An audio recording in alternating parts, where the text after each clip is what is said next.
Bonjour! Dans ce tutoriel, je vais vous montrer comment créer des sous-groupes à l'intérieur de Microsoft Teams. Donc, la première des choses que je vais faire, c'est que je vais cliquer sur l'outil Loop, puis je vais taper Team pour lancer l'application de bureau Microsoft Teams. C'est plus pratique d'utiliser l'application de bureau que de passer par le web. Donc, du moment où je suis tombé dans l'application, ce que je vais faire, c'est que je vais aller dans mes équipes, dans l'équipe dans laquelle je veux créer des sous-groupes. Donc ici, j'ai créé une équipe qui s'appelle Comment créer des sous-groupes dans Teams. Je clique dessus et je m'en viens à l'intérieur des différents canaux. J'ai un canal, donc le canal général dans lequel je vais faire ma réunion pour tout le groupe. Puis j'ai créé deux équipes, équipe 1, équipe 2. Donc à un moment donné, pendant la formation, je vais dire à un élève, va dans l'équipe 1, puis un autre élève va dans l'équipe 2. Puis chacun des élèves vont se créer une réunion. Donc, je vais cliquer sur le canal général et je vais partir une réunion. Pour ça, je viens cliquer sur le bouton Réunion. Et ici, c'est marqué nouvelle réunion de canal et je vais l'intituler autrement. Je vais l'appeler ma réunion principale. Réunion principale. Puis je clique sur le bouton Se joindre maintenant. Du moment que je vais faire ça, là, vous allez voir que ça va créer une réunion à l'intérieur du canal général. Donc, c'est important de changer le nom des réunions parce que sinon, il va toujours y avoir réunion du canal général indiqué si jamais il y a trois réunions qui sont créées en même temps. Donc, bonjour Étienne, j'ai déjà parti l'enregistrement et je suis en train d'expliquer comment faire pour créer des réunions. Donc, je suis pas mal rendu à toi. Ce que je vais faire, c'est que je vais inviter l'élève fictif 440 Tech Elé.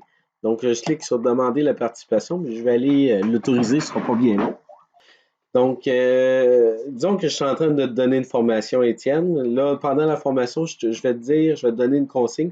Je vais te dire d'ouvrir tes équipes et d'aller dans équipe 1, de créer une réunion. Mais n'oublie pas, j'aimerais ça que tu modifies le nom de la réunion, puis ajoute ton nom à côté de l'intitulé pour qu'on sache bien que c'est toi qui as démarré la réunion de l'équipe 1. Donc, je te demande de le faire dès maintenant, s'il te plaît, Étienne.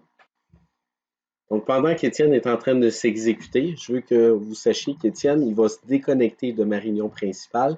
Elle va être mise en pause. Donc, vous allez voir que Étienne va quitter, puis que dans l'équipe 1 ici, va se créer une réunion. Donc, on attend que ce soit fait. Voilà, Étienne a déjà quitté. On voit qu'il n'est plus là.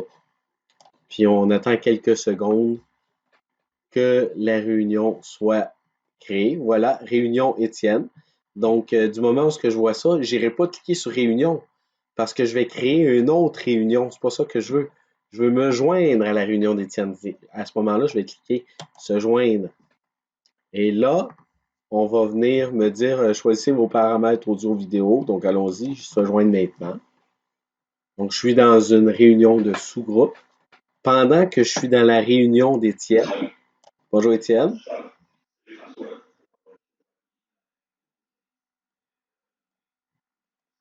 Parfait, excellent, merci beaucoup.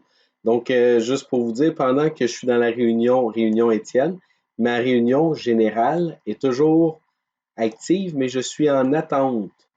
Donc, en attente de quoi? Bien, si je clique sur le bouton reprendre, la réunion avec Étienne va être en attente. Donc, je peux être actif dans une seule réunion à la fois, mais je peux me déplacer dans plusieurs réunions de façon simultanée.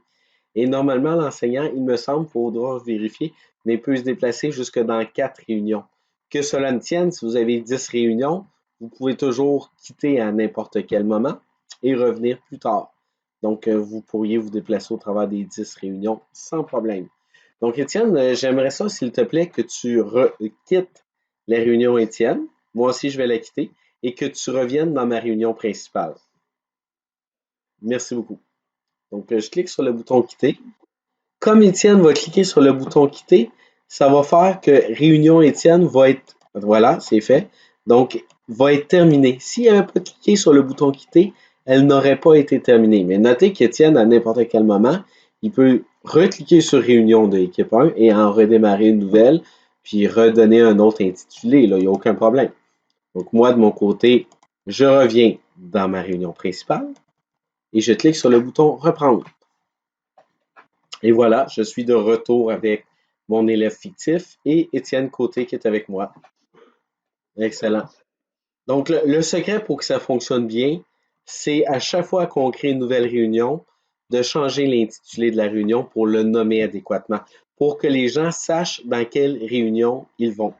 Puis, notez une chose, si jamais Étienne il est dans sa réunion équipe 1 et que moi, je suis dans le canal général et que lui, il désire m'appeler, bien, il peut revenir à l'intérieur de ça, puis simplement m'envoyer un message qui dit que j'ai besoin d'aide. Et en plus, il peut me taguer en faisant A commercial et en me mentionnant. Là, ici, je ne me mentionnerai pas moi-même, je ne peux pas le faire, mais je pourrais mentionner quelqu'un. Donc, dans ce cas-ci, salut, j'ai besoin d'aide, Étienne. Je lui envoie. Et Étienne, normalement, aurait la notification qu'il a été tagué à son nom. Donc, c'est pas très compliqué. Il faut un petit peu de pratique, puis après ça, ça fonctionne super bien. Si vous avez des questions, n'hésitez pas, ça va me faire le plus grand plaisir de vous aider. Sur ça, merci et bonne journée.